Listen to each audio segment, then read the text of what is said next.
Azure Data Lake Storage is a powerful cloud-based storage solution designed for big data analytics. Whether you are building data pipelines, running analytics, or storing massive data sets, setting up an ADSL account is one of the first steps in your Azure data journey. This video walks you through the process of creating an Azure Data Lake Storage Gen2 account in a clear step-by-step manner. Hello everyone, I'm Manhar and welcome back to MSFT WebCast. A data lake is a centralized repository that allows you to store all types of data, both structured and unstructured, in a single location. It enables organizations to quickly and easily store, access, and analyze a wide variety of data. With a data lake, there is no need to transform data to fit a predefined structure. Instead, it can be stored in its raw or native format, typically as files or blobs. Azure Data Lake Storage is a cloud-based, enterprise-grade data lake solution designed to store massive amounts of data in any format and support big data analytics workloads. Note that Azure Data Lake Storage is not a separate service or account type. Instead, it consists of a set of capabilities built on top of the Azure Blob storage service in an Azure storage account. These capabilities are enabled by turning on the hierarchical namespace setting. Data Lake Storage includes these capabilities: Hadoop compatible access, hierarchical directory structure, optimized cost and performance, finer-grained security model, and massive scalability. Now, let's look at how to enable Data Lake Storage capabilities when creating a new storage account. The steps are the same as creating a new storage account. Open your preferred web browser, navigate to portal.azure.com and sign in with your Azure account. In the search bar at the top of the portal, type Storage. Under Services, select Storage Accounts. This page displays a list of storage accounts from your Azure environment. To create a new storage account, click on Create. Under the Basics tab, you'll find the required settings for the storage account. Fill in the required details. Under the Subscription drop-down, select the subscription in which you want to create the storage account. Most of you will have only one subscription, so you won't need to choose anything here. Choose the resource group where you want to create the storage account, or select Create New to set up a new resource group. Enter a globally unique name for the storage account in the storage account name field. It must be between 3 and 24 characters long and contain only lowercase letters and numbers. In this example, I have given name MSFT STRG DL003. Select an Azure region in which to create the storage account. Consider the location of the users and services accessing the data to minimize latency. Next, we need to choose the preferred storage type for this storage account. Click on drop-down menu. Azure Storage includes Azure Blob Storage, Azure Data Lake Storage Gen2, Azure Files, Azure Tables, and Queues. The cost of your storage account depends on the usage and the options you choose. Keep in mind that choosing a preferred storage type does not limit your ability to use other services within the storage account. For this example, we'll use the Azure Data Lake Storage Gen2 option. From the drop-down menu, select the primary purpose of this storage account. Pick the closest match to your workload to receive a recommended configuration based on best practices. If none apply, choose Other. Note that this selection does not restrict you from running other workloads in the storage account.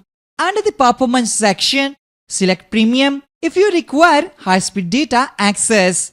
Note that this will incur additional cost. Select Standard if low latency is not a priority.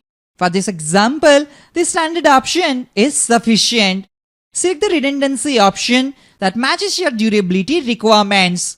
Although all Azure storage accounts create multiple copies of your data, you can decide where the data is stored in the same data center or in a different region.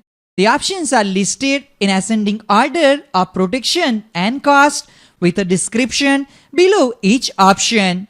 Keep in mind that not all redundancy options are available for all types of storage accounts in all regions. For non-critical data, locally redundant storage is sufficient. Click Next to continue. There's no need to change anything in the security section, but it allows you to configure additional security for the account. Select the Enable Hierarchical Namespace setting to enable Data Lake Storage capabilities. Leave the remaining settings at the default values. I'm not covering these here as they were already explained in the previous videos. Click Next to continue. The Networking tab allows you to restrict access to the storage account to specific networks and configure private endpoints. These settings can also be modified after the storage account is created. We'll cover these settings in the networking module. Click Next to continue. This tab allows you to configure the storage account to protect your data from accidental deletion. By default, soft delete is enabled for blobs, containers, and file shares. The default setting is configured to retain deleted data for 7 days before it is permanently deleted. Note that for an Azure Data Lake Storage account, you cannot enable blob versioning or the blob change feed feature. Make the necessary changes as required. Click Next to go to Encryption tab.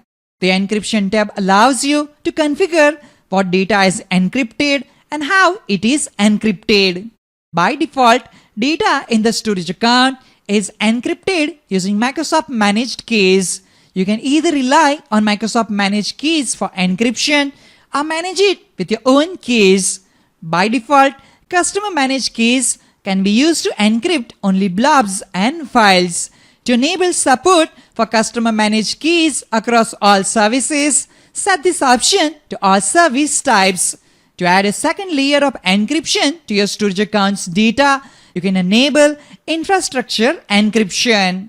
Keep in mind that this option cannot be changed once the storage account is created.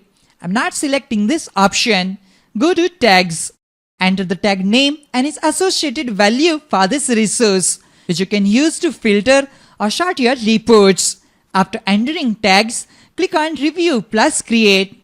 Azure validates the storage account settings you have selected. If validation passes, you can proceed with creating the storage account.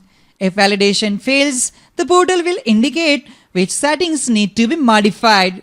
Click on Create to start creating the storage account.